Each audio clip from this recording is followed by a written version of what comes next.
महाराज, जिस तरह से आप देख रहे हो किस तरह से हजारीबाग में छात्रों का उद्गुलान हो रहा है और 2 बार हो चुका है।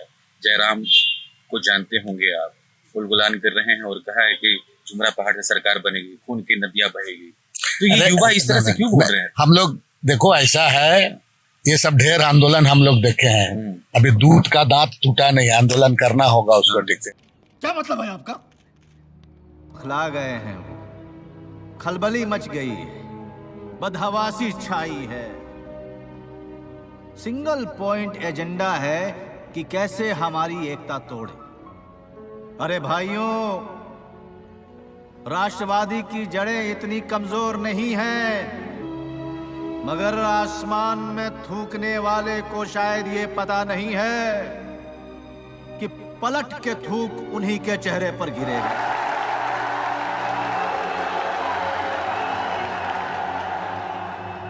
करारा जवाब मिलेगा, करारा जवाब मिलेगा। बिहार झारखंड हमारे पूर्व विधायक हैं माननीय बंधु तिर्की जी। माननीय बंधु तिर्की जी कहते हैं जयराम दा के बारे में कि अभी उसका दूध का दांत टूटा नहीं है और चला है राजनीति करने, चला है नेता बनने। तो इनको प्रश्नों का हम उत्तर देना चाहेंगे। अभी मजा आएगा ना भिड़ो। सबसे पहली बात तो उनकी जो बेटी है नेहा तिर्की, अभी विधायक हैं, उनकी उम्र और जयराम दा का उम्र सेम है। तो क्या आपने उसको विधायक बना दिया तो क्या उनका दूध का दांत टूट गया था? नहीं। म्यूजिक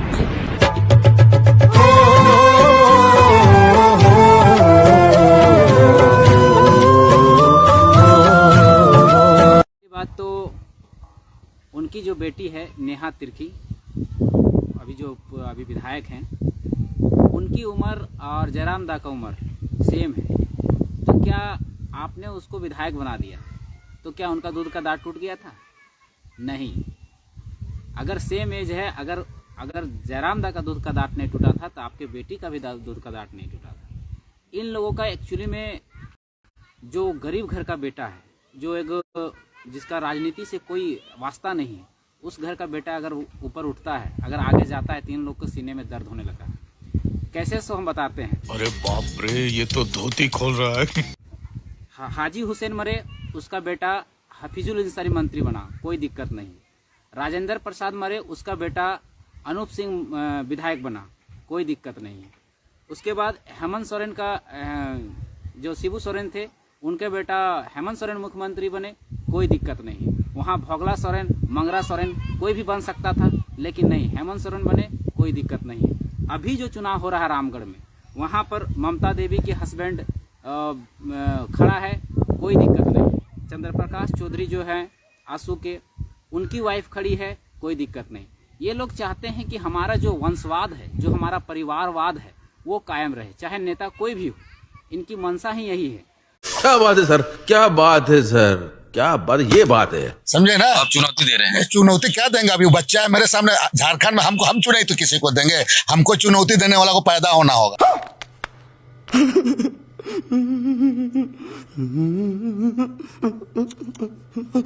झारखंड में मेरा एक अपना पहचान है, आपको पता होगा। कोई नेता या अभी लड़का आंख में आंख मिला के हमसे बात नहीं कर सकता है। झूठ बोल रहा है।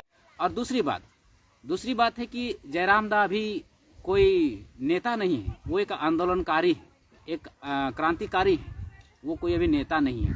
दूसरी बात और तीसरी बात ये है कि जिसको आप अभी कह रहे हैं, जिसको आप ट्रोल कर रहे हैं, जिसके बारे में टिप्पणी कर रहे हैं, वो कभी आप वही थे। 2002 के डोमिसाइल नीति में आप भी एक आंदोलन से निकले हुए व्यक्ति हैं और आंदोलन से ही आप नेता बने हैं।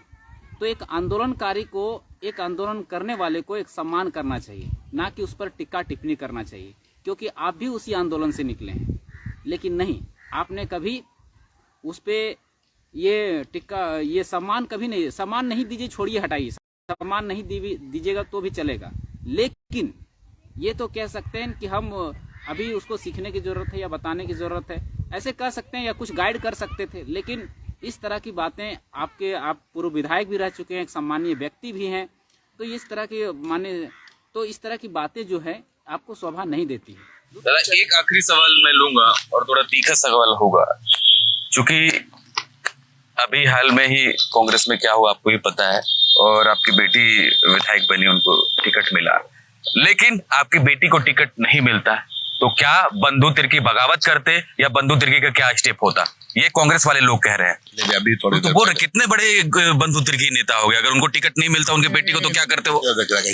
आज हम विधायक नहीं है, लेकिन हमेरा जो मेरा अपना ये है, आपके साथ वही प्यार, जो भी एक जहाँ प्रशासनिक पदाधिकारी मेरी बात नहीं सुनना, मेरा काम जनता का काम नहीं करना, जनता के बीच का हम लीडर है, नहीं मिलता इस सब चीजों के लिए हमको कोई, अगर यही सब चीज हमको लालसा रहता, चल झूठा, ये भारतीय जनता पार्टी के लोगों को, RSS वाला कई लोगों को क्या क्या ऑफर हमको नहीं आया था तुम्हारा के लिए, तब तो हम कहीं अपना ही नहीं किए, तो हम पद वगैरह करें। और मैं जिस परिवार से आया हूँ, जिस नीचे जगह से आया हूँ, बहुत ज्यादा, अब हमको क्या चाहिए इससे ज्यादा? आज भी कोई भी पत्रकार है, जितने भी लोग हैं, कोई भी हमको जितना सम्मान, झारखंड में बहुत लोग, बहुत आदिवासी नेता है, लेकिन बंधु तिर्की को जितना सम्मान से दादा कह के पुकारते हैं, ये बात।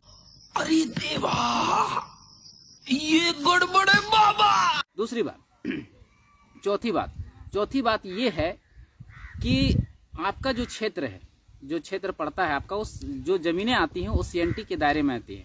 वहाँ धड़ल्ले से भुईहरी जमीन, मुंडारी जमीन, खुटकटी जमीन, कौड़कर जमीन, ये सारी जमीनें धड़ल्ले से बिक रही है। धड़ल्ले से वहाँ के जमीन दलाल जो हैं बेच रहे हैं, लेकिन आपने कभी उस पर हस्तक्षेप नहीं किया, कभी उस पर रोकने का प्रयास नहीं किया।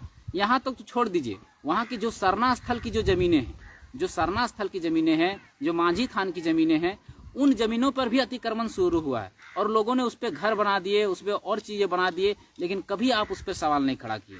ये बड़ी अच्छी बात कही आप। केवल और केवल आप एकदम अपना रोटी सेकने में लगे हुए हैं शुरू से ही। आपका पूरा डाटा, पूरा खाका अगर देखा जाए तो जब से आप 1932 का जब आंदोलन किए थे, आप जो बोल रहे थे कि हम 1932 का आंदोलन किए, चल आप सही भी आप आंदोलन किए थे, उसके बाद आपकी सरकार रही, अभी 3 साल से आप ही की सरकार है, आप उसमें भी विधायक बन के गए, चुने, लेकिन किसी अभी तक आप पुरजोर तरीके से आवाज़ नहीं उठाए कि उसमें लागू होना चाहिए कि नहीं। जब आपकी विधायिका चली गई तब आप फिर 1932 का कह नहीं होना चाहिए, और जब आप सदन में थे तब एक बार भी आप सवाल नहीं खड़ा किए। क्या बात है सर, क्या बात है सर, क्या बात, ये बात है समझने वाला विषय है। आपको कोई भी अगर नेता के बेटा अगर नेता बनता है, अगर उसका परिवार का कोई बनता है, तो आपको कोई दिक्कत नहीं होता है।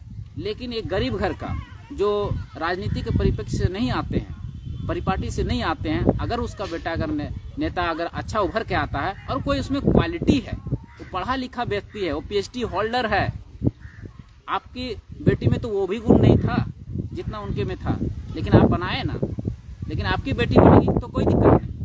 गरीब घर का बेटा बनेगा तो दिक्कत हो जाना, पेट में दर्द होने लगता है। बात तो सही है। ये तो नहीं होना चाहिए था। हम लोगों ने तो आप पे कभी टिक्का टिप्पणी नहीं की, हमें तो जब आपकी चुनाव हो रहे थे तब भी हम लोग टिक्का टिप्पणी नहीं किए, लेकिन आप क्यों टिक्का टिप्पणी करते हैं? और जो भी इस तरह की बातें करती हैं, तो अगर परिवारवाद और वंशवाद नहीं हावी है आप लोग पर, तो आज जितना 80% देख लीजिए, जो अपना सीट त्यागता है तुरंत उसका बेटा, उसका बेटी, उसका भतीजा, कोई भी उसका आ जाता है। काहे? दूसरा क्यों नहीं आ सकता? आप ही का कैडर में से दूसरा क्यों नहीं आ सकता जो टैलेंटेड है, जो पढ़ा लिखा है, जो शिक्षित है, जो राजनीतिक जानकार है? क्यों नहीं आ सकता? लेकिन आप लोग आने नहीं देते जान के। क्यों? क्योंकि केवल और केवल आपको अपना परिवारवाद, अपना वंशवाद दिखता है, इसके अलावा कुछ नहीं दिखता है। शाबाश बेटा, बहुत बढ़िया। और परिवारवाद, वंशवाद दिखने के साथ साथ ही आप लोगों ने झारखंड के लिए क्या किया? आज तक के आप कितना बार 3-4 बार के विधायक रहे, आप 3-4 बार के विधायक रहने के बावजूद भी एक स्थानीय नीति, एक नियोजन नीति आपकी सरकार नहीं बना पाई। 3 साल से आप थे, लेकिन 3 साल के दरमियान एक छोटा सा काम है। अरे इतना बड़ा संविधान भारत में लिखा गया ना, इतना बड़ा संविधान, इसको भी 2 साल 11 महीना 18 दिन में पूरा कर लिया गया था, लेकिन 3 साल की सरकार में एक स्थानीय नीति और एक नियोजन नीति सही से नहीं बन पाया। अब इससे बड़ा दुर्भाग्य की बात क्या हो सकता है? और आप नहीं रहते उसमें उस सरकार में नहीं रहते तो आपसे हम सवाल भी नहीं करते। और कहा जाता है कि सवाल हमेशा सत्ता से किया जाता है, और सत्ता में थे लेकिन फिर भी आप एक बार भी नहीं बना पाए। आपकी जवाबदेही थी लेकिन आप नहीं बना पाए, और उल्टा जो आंदोलन कर रहा है उस पर ही टीका टिप्पणी, उस पर ही आपत्तिजनक शब्द, उसी को ट्रोल करने के चले हैं। बात तो सही है। जिन्होंने झारखंड के जनमानस को आज जगा के रख दिया है। आज हर झारखंडी के दिल में एक अपना गर्व होता है, अपनी कहता है कि हम झारखंडी हैं, ये गर्व का विषय हुआ है। अभी इतना जनता जागी है, अब झारखंडी कहने पे लोगों को गर्व महसूस होता है कि हम भी झारखंडी हैं, हमारा भी कोई अस्तित्व है, हमारी भी अस्मिता की रक्षा होना चाहिए। इतना जयराम महतो ने कर दिया है, जो आप लोग ने 22 सालों के पूरा इतिहास में नहीं कर पाया, वो जयराम महतो ने 1 साल में कर दिया। 1 साल में वो करके दिखा दिया जो आपने 22 सालों में नहीं कर पाया था। और ना आप लोग कर पाते, आपके क्वालिटी नहीं था आप में। भले नेता बन गए थे अलग बात है, लेकिन आप में हमको एक भी क्वालिटी नहीं दिखता जो होना चाहिए था। जिस उद्देश्य से आए थे आप, क्या आप सोच के देखिएगा, जिस उद्देश्य से आप सरकार में आए थे, जिस उद्देश्य से आप विधायक बने थे, क्या उद्देश्य में से उसमें से पूर्ति हुआ? केवल अपना फायदा हुआ है। खाली अपना घर का फायदा किए हैं, अपना परिवार का फायदा किए हैं, अपने परिवार को लाभ दिए हैं और किसी का कुछ नहीं कर पाए हैं। यही नहीं, अभी और सुनिए। आज दर दर की ठोकरें छात्र खा रहे हैं, दर दर की ठोकरें। मैं खुद छात्र था, 24 साल की उम्र में तैयारी करने गया था, आज मेरा 29 साल उम्र हो गया, केवल नौकरी का इंतजार करते करते। 2017 से एक भी वैकेंसी नहीं आया, जो वैकेंसी आया भी था रघुवर दास के सरकार में, उसको भी आप लोग हाई कोर्ट में, सुप्रीम कोर्ट में जाके चैलेंजिंग हो गया। 17 साल के साथ 5 साल 7 साल का दर्द आप युवा पीढ़ी का समझ सकते हैं? नहीं समझ सकते हैं। किसी की बहन की शादी नहीं हो रहा है, किसी का खुद का शादी नहीं हो रहा है, किसी की माँ कैंसर से पीड़ित है, इलाज नहीं हो पा रहा है, लेकिन फिर भी बेचारा जाके सेंट्रल लाइब्रेरी में, स्टेट लाइब्रेरी में जाके पढ़ रहा है। लेकिन आप लोग उसका दर्द नहीं देख सकते, नहीं समझ पाए, जब तक वहाँ से आप झेलेंगे नहीं। आज झारखंड में 5 लाख नौकरी है, 5 लाख सरकारी नौकरी, कार्मिक विभाग की डाटा है। 5 लाख नौकरी में 3.5 लाख नौकरी जो है पोस्ट खाली है, केवल स्थानीय नीति और नियोजन नीति नहीं होने के कारण। उसके बाद आपकी ही सरकार ने कहा है कि हम 75% यहाँ के स्थानीयों को प्राइवेट में नौकरी में देंगे। तो 75% आप देंगे कैसे? वहाँ तो आ रहा है, अगला दिन तो सरकार के उसके जो हैं कंपनी वाले वो कह दिए कि 75% कैसे देंगे। पहले परिभाषित ही नहीं किए झारखंडी है कौन।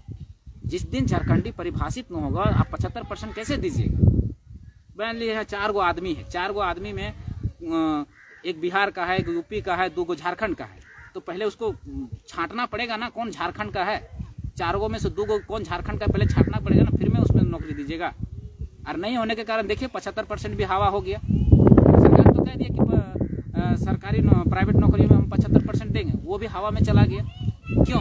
क्योंकि स्थानीय नीति आप परिभाषित नहीं किया आज तक। अरे हम ये नहीं कहते कि 1932 ही परिभाषित कीजिए, लेकिन जहां जैसा सर्वे हुआ है उस आधार पर कीजिए। अगर गिरिडीह में 1908 में हुआ तो 1908 शामिल कीजिए, अगर धनबाद में 1932 में है तो 1932 में शामिल कीजिए, अगर कोल्हान में 1964 है तो 1964 को शामिल कीजिए, अगर कहीं 1954 में तो 1954, मतलब जहां जैसा सर्वे हुआ उस आधार पर शामिल कीजिए।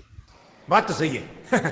और उस आधार पर झारखंडी को परिभाषित कीजिए। झारखंडी परिभाषित हो जाने पर उसके बाद उस आधार पर सी और डी के नौकरियों में नियोजन, उसके बाद नियोजन बनाइए कि सी और डी के नौकरियों में 90% झारखंड के लिए और 10% बाहर के लिए। उसके बाद ऑफिसर के पदों में 75 या 80% झारखंड के लोगों के लिए और 10 या 20% बाहर के लोगों के लिए। तो ये नियोजन नीति कभी खारिज नहीं होगा, क्योंकि 10 या 5% का कॉलम जो ओपन जो है वो हर राज्य ने रखा है। जैसे बिहार ने रखा है, हरियाणा ने रखा है, पंजाब ने रखा है, गुजरात ने रखा है। 28 में से 18 राज्य ने इस तरह का नीति बनाया है। तो जब उनकी खारिज नहीं हो रही तो हमारी कैसे खारिज हो रही है? और दूसरी बात, ये जो खारिज जो हो रहा है ये आप लोग का बुद्धि ही नहीं है, आपके पास ज्ञान ही नहीं उतना, इसलिए खारिज हो रहा है। ये जो बाहर के लोग जो बैठे हुए हैं, आपके इर्द गिर्द में बैठे हुए हैं, वो सारे बाहर के लोग बैठे हुए हैं। अभी बाहर के लोग आप लोग को उल्टा पलटा पढ़ा देते हैं कि ये नीति खारिज होगा, वो नीति खारिज होगा।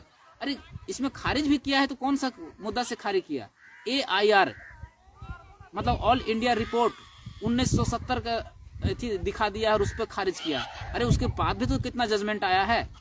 2009 का जजमेंट पटना हाई कोर्ट का आया है, वो बोल रहा है कि सुप्रीम कोर्ट और इसका आया है, तो वो बोल रहा है, जो BN खरे और BS अग्रवाल की खंडपीठ था उसने कहा है कि कोई भी व्यक्ति एक ही राज्य का निवासी हो सकता है, 2 राज्यों का निवासी नहीं हो सकता है और 2 राज्यों में लाभ नहीं ले सकता है। तो उसका भी तो उदाहरण आप लोग पेश कर सकते थे, लेकिन आप लोग को पता ही नहीं। ये 1970 का आके लाके पेश कर दिया, आप उसको मान लिए, कह दिया कि 14, 15, 16 का उल्लंघन करता है, आप मान भी लिए। अरे अगर उल्लंघन करते हैं, अगर हम मान लीजिए उल्लंघन करते हैं, तो फिर तो ऐसा नीति सभी राज्यों ने बनाया है। तो इस तरह से सभी संविधान का वायलेंस कर रहे हैं, सभी संविधान का अतिक्रमण कर रहे हैं। अगर हम कर रहे हैं तो इसका मतलब सब राज्य कर रहे हैं, मतलब सब राज्य की स्थानीय नीति और नियोजन नीति रद्द होना चाहिए। लेकिन उनका कैसे चल रहा है, हमारा कैसे रद्द हो जा रहा है, समझने वाला विषय। तो केवल अपनी राजनीति से रोटी सेकने का काम मत कीजिए। आपकी बेटी भी अभी है और हम चाहते हैं कि युवा पीढ़ी आई है, बहुत अच्छी बात है। तो उनको समझाइए, बताइए कि विधानसभा में आवाज उठाए, जल्द से जल्द कैबिनेट की मीटिंग बुलाया जाए और कैबिनेट से फिर से संशोधन करके और एक संवैधानिक रूप से हम बार बार कहते हैं, संवैधानिक रूप से कानूनी नियमावली बनाया जाए झारखंड के लिए, ताकि यहाँ के छात्रों का भविष्य सुधर सके। धन्यवाद। जोहार। जय झारखंड।